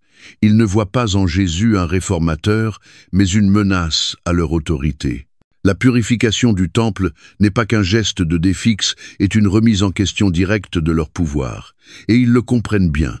Dès cet instant, ils commencent à comploter sa mort. Mais dans leur aveuglement, ils ne perçoivent pas la vérité. Jésus n'est pas un simple homme perturbant, leur ordre établi-il est le Fils de Dieu accomplissant les prophéties. Tissé dans cette séquence se trouve un épisode énigmatique, celui du figuier. En chemin vers le temple, Jésus voit un figuier plein de feuilles, mais sans fruits. Il le maudit, et le lendemain, l'arbre est desséché jusqu'aux racines. Marc 11, 12-14, 20-21. Ce geste peut sembler étrange, même sévère, mais, comme la purification du temple, il est profondément symbolique. Le figuier, vivant en apparence mais stérile, incarne la vacuité spirituelle des chefs religieux. Ils affichent une piété extérieure, mais leur cœur est éloigné de Dieu. Le temple, comme le figuier, est rempli d'activité, mais dépourvu de véritable adoration. La malédiction n'est pas une punition arbitraire, elle est un avertissement contre une foi de façade, sans fruit. Combien de fois sommes-nous, comme ce figuier, en apparence plein de vie, mais intérieurement sec? Combien de fois nous contentons-nous d'un vernis de religiosité sans laisser Dieu transformer notre cœur? Le geste de Jésus au temple et l'image du figuier fané nous interpellent profondément. Portons-nous le fruit de la foi, de la justice et de l'amour, ou nous contentons-nous de maintenir les apparences? Alors que Jésus quitte le temple, une tension palpable emplit l'atmosphère. Les chefs religieux sentent que leur pouvoir est ébranlé, et le peuple presse que quelque chose d'immense est en train de se jouer. Mais peu comprennent la profondeur de ce que Jésus accomplit. Ses actions dans le temple ne sont pas qu'un nettoyage physique où il prépare la voie d'une nouvelle alliance. L'ancien système de sacrifices et de rituels va bientôt trouver son accomplissement en lui. Le temple, lieu de rencontre entre Dieu et l'homme, ne sera plus nécessaire, car Jésus lui-même deviendra ce lieu de rencontre vivant. As-tu déjà réfléchi aux tables que Jésus voudrait renverser dans ta vie? Y a-t-il des domaines où des pratiques extérieures masquent une corruption intérieure? Des recoins où l'orgueil, la distraction ou l'avidité ont envahi ce qui devait rester sacré. De la même manière qu'il a purifié le temple, Jésus désire nous purifier non pour nous condamner, mais par amour, afin que nous puissions réellement le rencontrer. L'entrée triomphale et la purification du temple nous révèlent un roi à la fois humble et audacieux. Il ne recherche pas le pouvoir par la force, mais par la vérité et la justice. Il dénonce les systèmes corrompus, tout en tendant la main à ceux qui sont fatigués et chargés. Pour ceux qui crient « Hosanna », ce moment semble être le début d'une révolution. Mais ils ne savent pas encore que Jésus prépare une révolution d'un autre genre, non avec des armes, mais avec le don de soi. Bientôt, ce roi sera trahi, arrêté et crucifié. Mais même lorsqu'il renverse les tables et affronte l'injustice, il prépare l'acte ultime de la rédemption. Le temple ne sera plus défini par ses murs de pierre, mais par le corps de celui qui offrira sa vie pour le monde. Et alors que les foules le regardent quitter les parvis ce jour-là, elles ne devinent pas que cette purification annonce quelque chose de bien plus grand, la purification des cœurs humains par le sang de l'agneau. Le roi est venu, et il n'est pas celui qu'ils attendaient, mais il est exactement celui dont nous avons besoin. Sommes-nous prêts à le laisser entrer dans le temple de notre cœur, à renverser ce qui n'a pas sa place et à nous restaurer pour le culte que nous avons été créés pour offrir? Les tables vacillent. La question est là, pressante et intime. Le laisserons-nous nous purifier, ou nous accrocherons-nous à ce que nous avons peur de perdre? La nuit s'est abattue lourdement sur le jardin de Gethsémani, l'air saturé d'une angoisse imminente. Les oliviers, anciens et tortueux, se dressent comme de silencieux témoins d'un combat plus grand que n'importe quelle guerre menée par l'épée. Dans ce lieu sacré et paisible, Jésus s'agenouille sur le sol froid et rocailleux. Ses mains tremblent, non par crainte de la douleur physique qui l'attend, mais à cause du poids accablant du péché qu'il va porter. Sa respiration est haletante, sa prière nue, désespérée. « Abba, Père, tout est possible, éloigne de moi cette coupe. Toutefois, non pas ce que je veux, mais ce que tu veux. » Marc 14:56. C'est ici que le ciel et la terre se heurtent. Le poids des fautes de l'humanité s'abat sur lui, et pour la première fois, celui qui avait calmé les tempêtes et guéri les malades fait face à une réalité qu'il ne peut pas éviter. Il boira la coupe de la souffrance, la coupe de la colère de Dieu contre le péché, et il le fera volontairement non parce qu'il y est contraint, mais parce que son amour pour le monde est plus fort que son désir d'éviter la douleur. Non loin de là, ses plus proches amis Pierre, Jacques et Jean sont censés veiller avec lui, mais le sommeil les gagne, et un à un, ils sombrent. Jésus revient vers eux, la voix chargée de tristesse. « Simon, tu dors, tu n'as pas pu veiller 1 heure ?» Marc 14:37. Il n'est pas en colère, il est brisé de chagrin. Dans ce moment d'agonie où il désire ardemment leur présence, il l'abandonne déjà. Mais leur faiblesse n'est qu'un prélude à une trahison bien plus profonde. Soudain, le silence est brisé par des pas. Des torches dansent dans l'obscurité, projetant des ombres inquiétantes sur le jardin alors qu'une foule s'avance.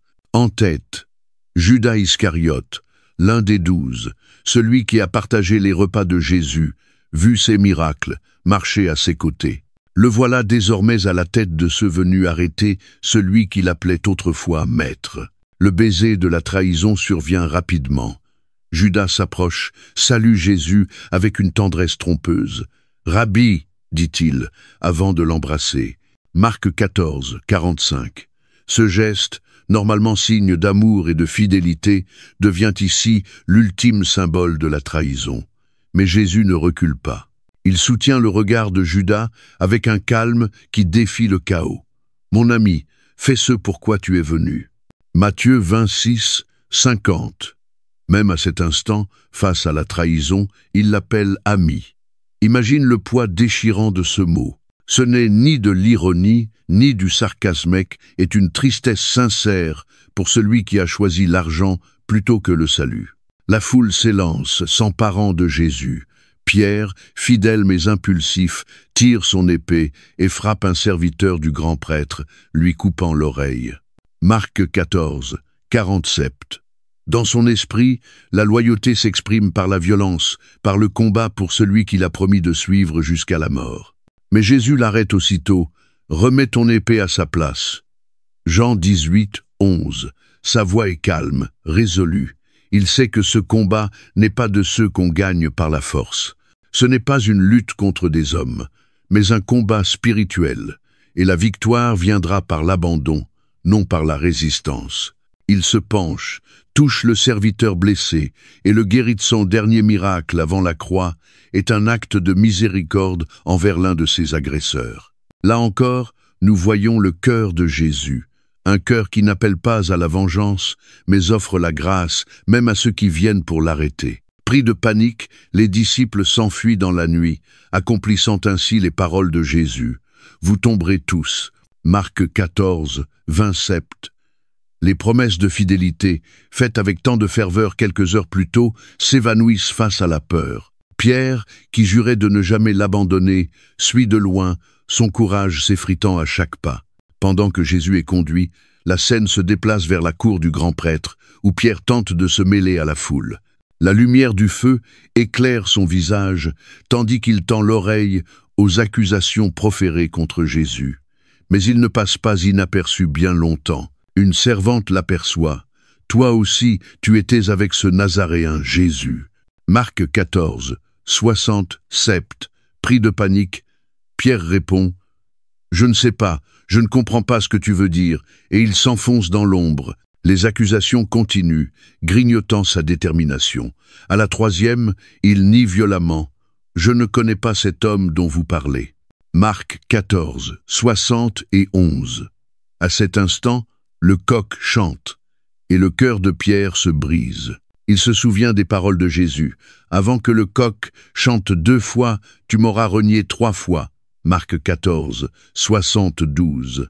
Submergé par la honte, il s'éloigne et pleure amèrement. Mais à l'intérieur, Jésus demeure ferme. Face au grand prêtre et au Sanhédrin, il subit de fausses accusations. Pourtant, il ne se défend pas. Il ne tente pas d'échapper à ce qui vient. Son silence parle plus fort que 1000 mots. Pressé de répondre, « Es-tu le Messie, le Fils du Dieu béni ?» Jésus déclare, « Je le suis. Et vous verrez le Fils de l'homme, assis à la droite du Tout-Puissant et venant sur les nuées du ciel. » Marc 14, 60 et 1,62. Cette affirmation scelle son destin. Le grand prêtre déchire ses vêtements et l'accuse de blasphème. Le verdict tombe, la mort. Tandis que les gardes le frappent, le couvrent de coups et se moquent de lui, Jésus reste digne. Son silence n'est pas une faiblesse, mais la force d'un sauveur qui sait que sa souffrance ouvre le chemin de notre salut. As-tu déjà ressenti l'amertume de la trahison? T'es-tu déjà senti abandonné, même par ceux en qui tu avais confiance? As-tu déjà préféré renier ta foi pour éviter le rejet? Jésus comprend. Il connaît le poids de la trahison, la douleur de l'abandon, l'injustice des accusations mensongères. Mais à travers son exemple, il nous enseigne que la trahison ne doit pas être la fin de l'histoire. Comme il a relevé Pierre après sa résurrection, il nous tend aussi la main quand nous tombons. Alors qu'il est conduit vers Pilate, le poids des événements de la nuit est écrasant. Trahison, reniement, abandon tout, cela révèle l'état d'un monde désespérément en quête de rédemption. Mais au cœur de cette nuit, Jésus avance avec détermination. Il sait que la croix l'attend, mais il sait aussi que la victoire est au-delà. Ce que Judas a voulu pour le mal, ce que les chefs religieux ont voulu pour détruire, Dieu va l'utiliser pour sauver. Dans le silence du jardin, dans la confusion de l'arrestation, dans les larmes amères de Pierre, une vérité résonne. Jésus a affronté la nuit la plus noire pour que nous n'ayons pas à le faire. La trahison n'était pas, la finelle marquait le commencement de l'acte d'amour le plus grand que le monde ait jamais connu. Et face à cette nuit, chacun de nous est appelé à choisir. Serons-nous comme Pierre, tombant mais relevés, ou comme Judas, emportés par le désespoir? La grâce de Dieu nous attend. Même au cœur de la trahison, Jésus nous appelle à revenir à lui. La nuit s'estompe lentement, cédant sa place à la lumière froide et grise de l'aube. Mais une lourdeur accablante pèse encore sur Jérusalem. À l'intérieur du palais du grand prêtre, l'atmosphère est tendue, presque étouffante. Jésus, enchaîné et épuisé, est conduit devant le Sanhédrin. Ces hommes, l'élite religieuse, censée préserver la loi de Dieu, ne sont pas là pour rechercher la vérité. Le verdict est déjà arrêté. Ce prétendu procès n'est qu'une formalité destinée à condamner celui qui menace leur pouvoir, même s'il faut pour cela pervertir la justice. Les accusations fusent rapidement. Les voix s'élèvent dans une cacophonie chaotique de mensonges. Nous l'avons entendu dire, « Je détruirai ce temple fait de main d'homme, et en 3 jours, j'en rebâtirai un autre, non fait de main d'homme. » Marc 14, 58. Mais même dans leur stratégie, leurs témoignages ne concordent pas. Les contradictions dans leurs récits trahissent l'acharnement et la peur. Plus ils parlent, plus il devient évident que ce procès n'est pas motivé par des preuves, mais par la peur de perdre leur emprise sur le peuple. Au milieu de cette tempête d'accusations, Jésus garde le silence. Il ne réfute rien, ne cherche pas à se défendre. Son silence n'est pas faiblesse, mais confiance absolue en le plan du Père. Comme un agneau conduit à l'abattoir, il n'ouvre pas la bouche. Isaïe 53, 7. Ce silence pèse lourd dans la pièce. Agacé, le grand prêtre se lève et d'un ton tranchant pose la question qui déterminera tout. « Es-tu le Messie, le Fils du béni ?» Marc 14, 61. Un silence s'installe, suspendu, électrique. Ceux qui accusaient s'arrêtent, retenant leur souffle. Puis, avec une autorité calme et ferme, Jésus répond « Je le suis, et vous verrez le Fils de l'homme assis à la droite du Tout-Puissant et venant sur les nuées du ciel. » Marc 14, 61. Ce n'est pas simplement une confession, c'est une déclaration solennelle.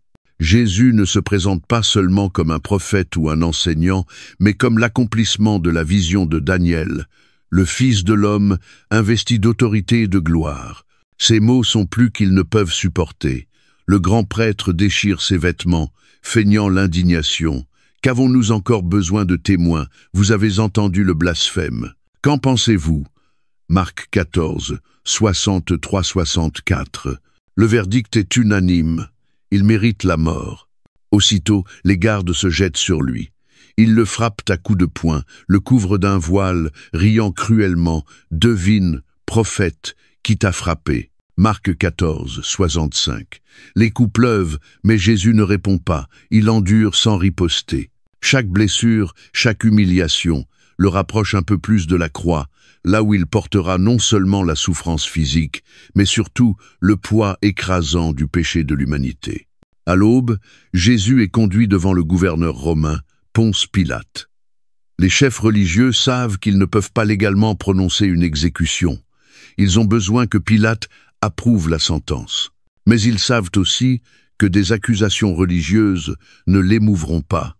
Alors ils transforment leur discours, accusant Jésus de se proclamer roi et d'inciter à la révolte contre Rome. Ce ne sont plus des accusations de blasphème, mais de trahison politique. Pilate, assis dans la grandeur de son palais, est habitué à juger la vie des hommes. Mais ce jour-là, quelque chose est différent. Il observe Jésus s'ensanglanter, lié, mais serein. Il lui demande « Es-tu le roi des Juifs ?» Marc 15, 2. Jésus répond simplement « Tu le dis ». Une réponse énigmatique, à la fois affirmation et mise en question des idées de Pilate sur la royauté. Oui, il est roi, mais pas de ce monde. Son règne ne vient ni par la force, ni par la politique, mais par l'amour, le sacrifice et la rédemption. Face aux nombreuses accusations, Jésus reste silencieux. Et Pilate en est stupéfait. Marc 15, 4-5. Il a vu tant d'hommes supplier, plaider pour leur vie, chercher un échappatoire. Mais cet homme se tait, comme s'il savait que son sort est déjà décidé, comme si ce moment s'inscrivait dans un plan plus vaste. Pilate le sent. Ce prisonnier n'est pas comme les autres. Mais Pilate n'est pas un homme de conviction, c'est un homme de compromis. Et dehors, la foule s'agite. C'est la Pâque, et comme chaque année, Pilate peut relâcher un prisonnier pour apaiser le peuple. Il leur propose un choix. Jésus, le roi innocent, ou Barabbas, un criminel notoire. Le choix semble évident. Mais les chefs religieux ont déjà excité la foule. « Libère Barabbas !» crie-t-il. Pilate, étonné, insiste. « Que voulez-vous donc que je fasse de celui que vous appelez le roi des Juifs ?» Marc 15, 12. La réponse gronde, furieuse, « Crucifie-le !» Pilate hésite. Il sait que Jésus est innocent, mais la pression monte. Il se lave les mains devant la foule, geste symbolique d'un homme qui veut se dégager de la responsabilité. Pourtant, aucune eau ne pourra effacer ce choix. Finalement, il livre Jésus pour être flagellé, puis crucifié. Marc 15:15. Les soldats s'emparent de lui, flagellent son dos jusqu'à ce qu'il soit lacéré et sanglant. Ils lui placent une couronne d'épines, enfonçant les pointes dans son crâne. Ils le revêtent d'un manteau pourpre, se prosternent en moqueurs. « Salut, roi des Juifs !» Ils ne savent pas que celui qu'ils ridiculisent est véritablement roi, que sa couronne, faite de douleur, deviendra le diadème du salut. Cette scène est une farce de justice, mais elle accomplit un dessein divin. Chaque coup, chaque insulte, chaque goutte de sang s'inscrit dans le plan rédempteur de Dieu. Jésus garde le silence non par impuissance, mais par choix. Il sait que la croix est l'unique chemin vers la victoire. As-tu déjà vécu un moment où faire ce qui est juste signifiait endurer l'injustice? As-tu connu la douleur des fausses accusations ou le poids d'un rejet que tu ne méritais pas? Jésus comprend. Il s'est tenu en silence devant ceux qui l'accusaient afin que tu ne sois jamais seul dans ta souffrance.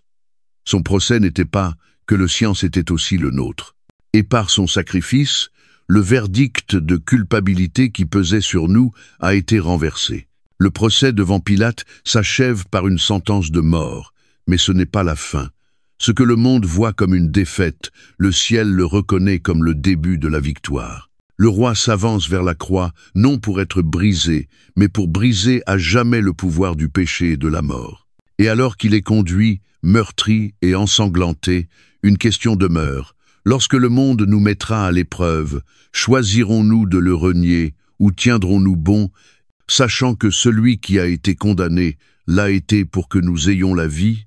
Le bruit sourd des bottes des soldats romains résonne contre les murs froids de la forteresse Antonia, tandis que Jésus, battu, brisé et traîné à travers ses couloirs, son dos, lacéré par la flagellation, laisse une traînée de sang sur la pierre. La couronne d'épines s'enfonce toujours plus profondément dans son crâne à chaque pas, les pointes déchirant chair et os. Et pourtant, malgré l'agonie, il ne pousse aucun cri. Son silence témoigne du fardeau qu'il porte volontairement, le poids du péché du monde tout entier, pesant sur ses épaules aussi lourdement que la croix que l'on va bientôt déposer sur lui. Dans la cour, les soldats se moquent de lui sans pitié. Ils jettent sur ses épaules un manteau pourpre, le tissu s'agrippant à ses plaies ouvertes, ravivant la douleur. Ils s'inclinent devant lui, ricanant « Salut, roi des Juifs !» Marc 15:18. Chaque raillerie est une blessure, non seulement physique, mais spirituelle. Ils ignorent que celui qu'ils tournent en dérision est en réalité le roi des rois. Ils voient en lui un homme faible, humilié, mais le ciel sait que sa force réside dans son abandon. Chaque coup, chaque moquerie le rapproche un peu plus de la victoire qu'il est venu remporter. L'heure est venue. Les soldats arrachent le manteau pourpre, la plaie se réouvrant sous l'arrachement. Ils forcent la croix de bois sur ses épaules meurtries. Le bois rugueux laboure la chair déjà ouverte. Ses jambes vacillent, mais il avance vers le Golgotha, le lieu du crâne. Les rues de Jérusalem sont pleines de visages. Certains hurlent, d'autres pleurent. Des mères détournent les yeux de leurs enfants, tentant de les protéger de l'horreur d'un homme si défiguré qu'on peine à reconnaître son humanité. Isaïe 52:14. Jésus s'effondre sous le poids de la croix. Son corps, à bout de force, s'écroule dans la poussière. Les soldats, impatients, réquisitionnent un homme parmi la foule, Simon de Cyrène. On le force à porter la croix derrière Jésus. Marc 15:20-1. Simon, d'abord réticent, comprend peu à peu qu'il participe à quelque chose de bien plus grand que lui. Car s'il porte le bois, c'est Jésus qui porte le véritable poids-lui du péché de l'humanité.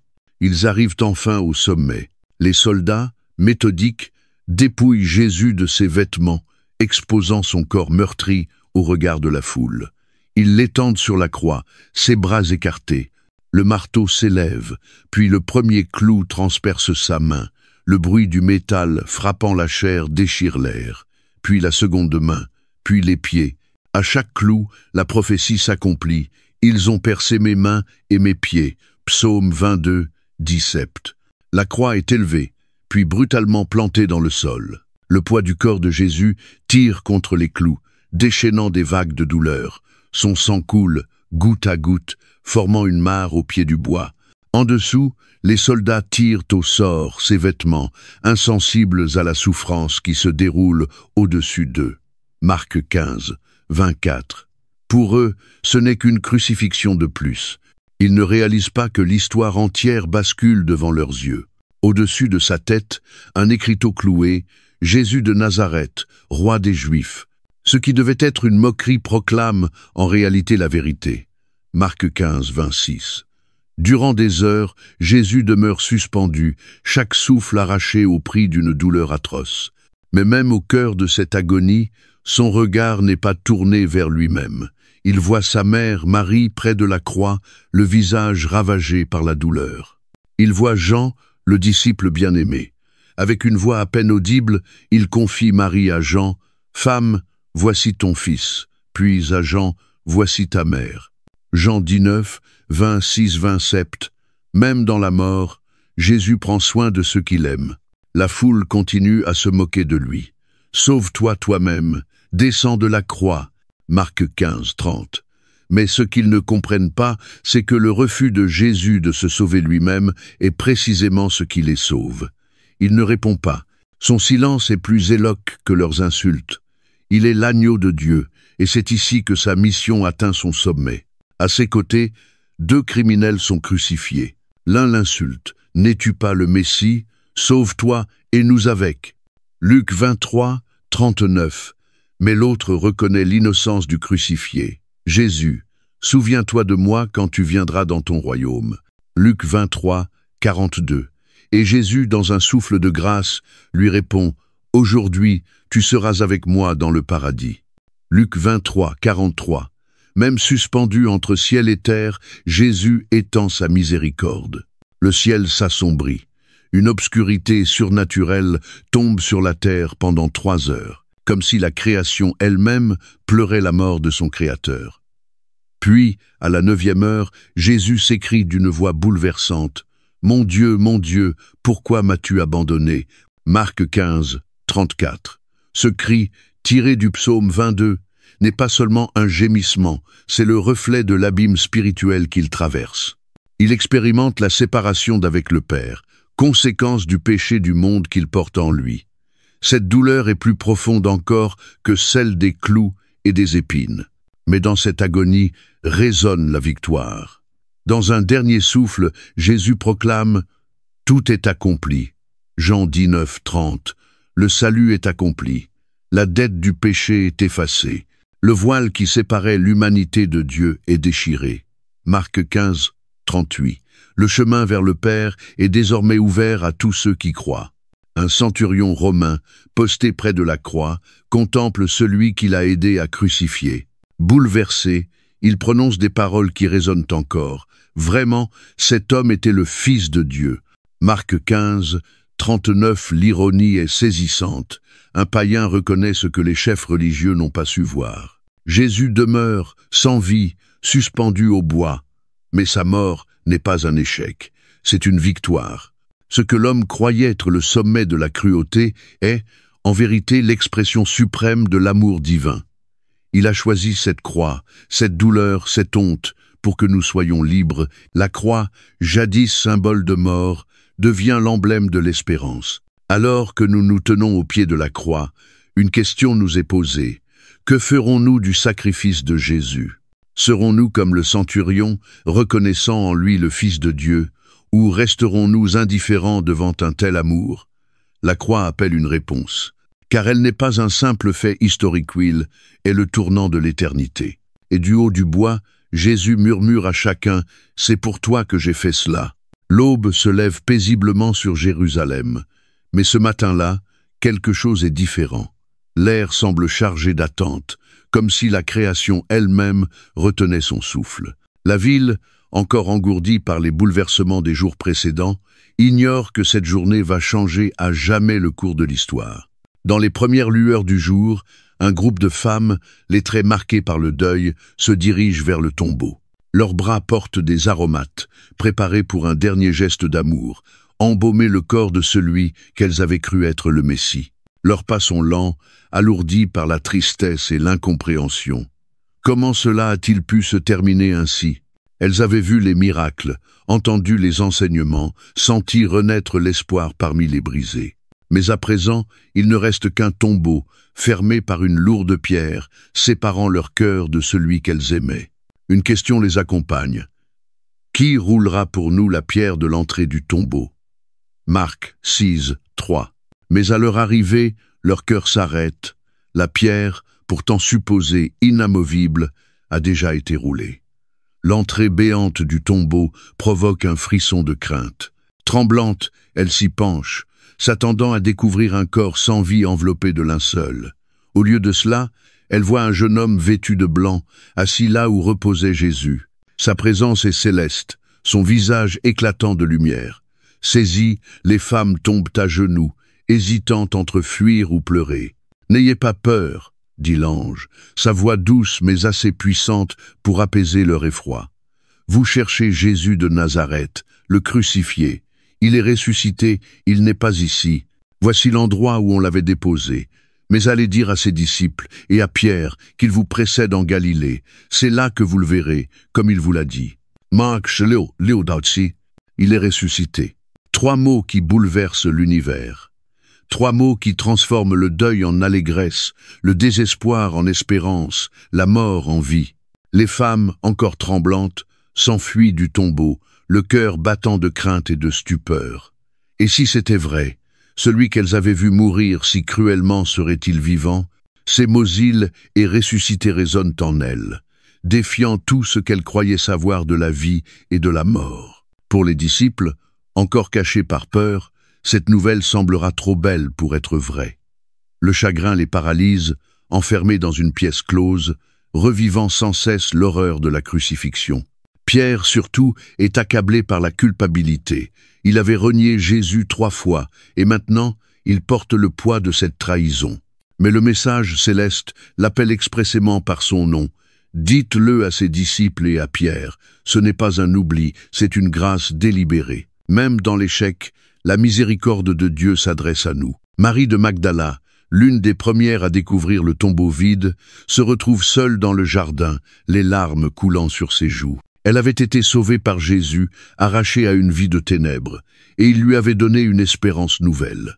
À travers ses larmes, elle aperçoit un homme qu'elle prend pour le jardinier. « Seigneur, si c'est toi qui l'as emporté, dis-moi où tu l'as mis, et j'irai le reprendre. » Jean Archesou.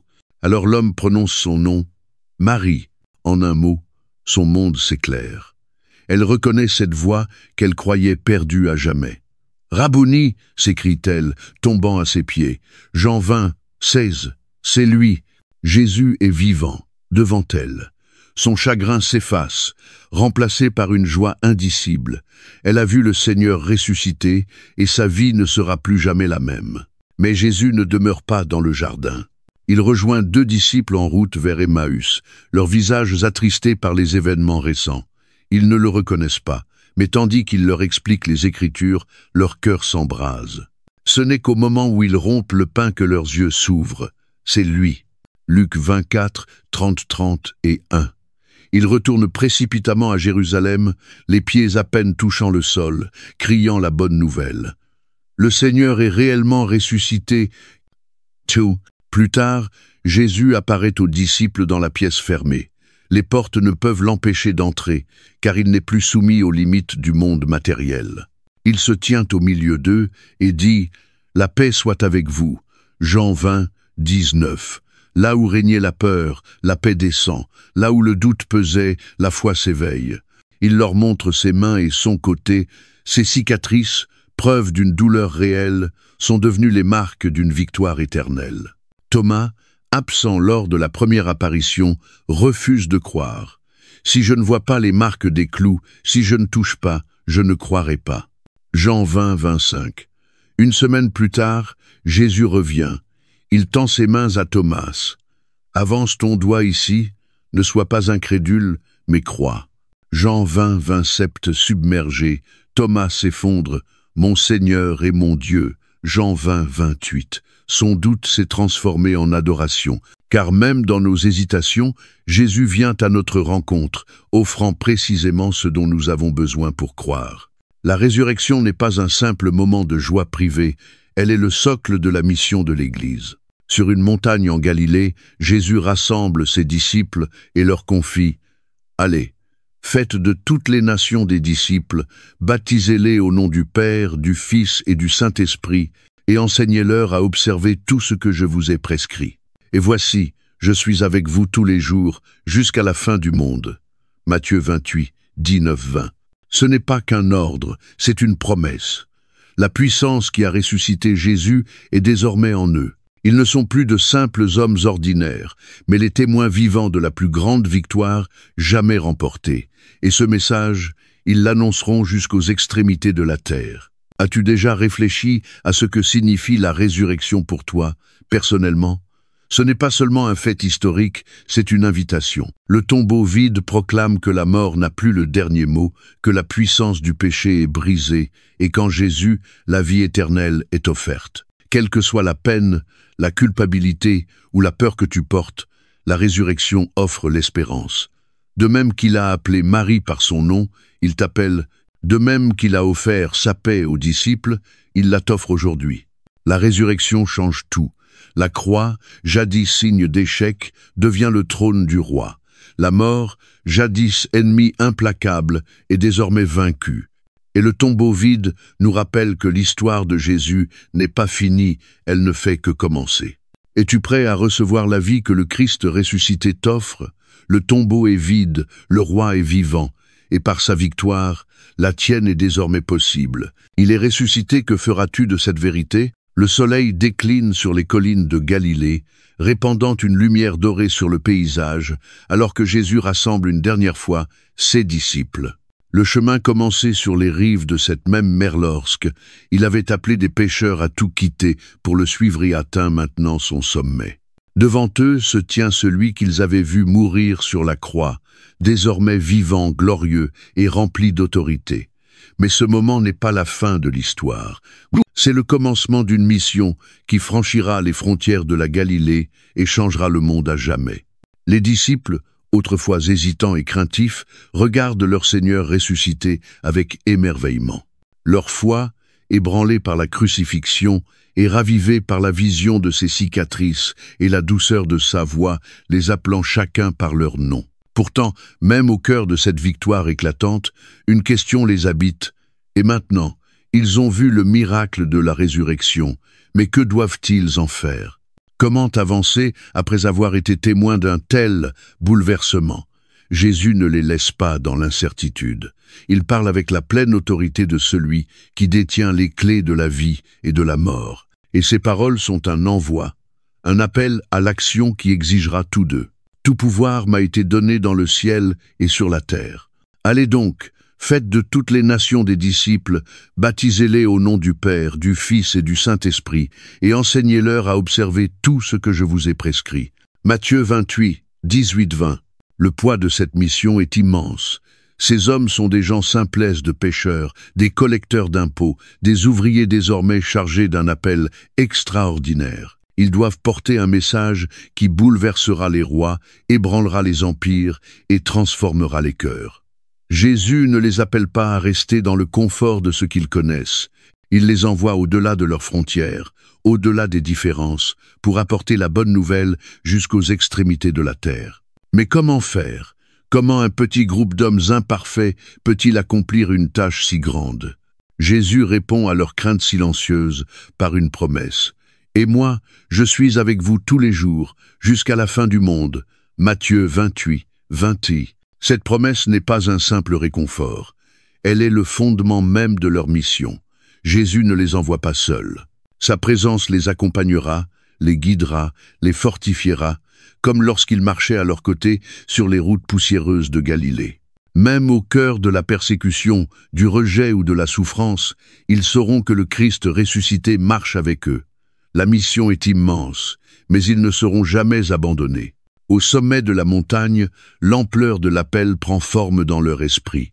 Ils se souviennent des paraboles. La graine de moutarde devenue arbre, la lampe faite pour éclairer, la moisson qui nécessite des ouvriers. Tout converge vers ce moment.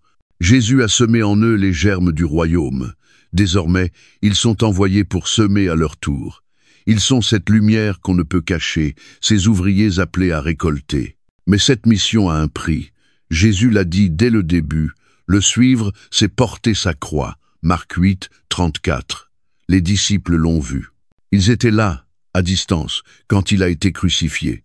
Ils savent que le chemin de la fidélité n'est pas celui du confort, mais celui du renoncement. Et pourtant, ce chemin mène à la gloire. Celui qui veut sauver sa vie la perdra, mais celui qui perdra sa vie à cause de moi et de l'Évangile la sauvera. Marc 8, 35. Voilà le paradoxe du royaume.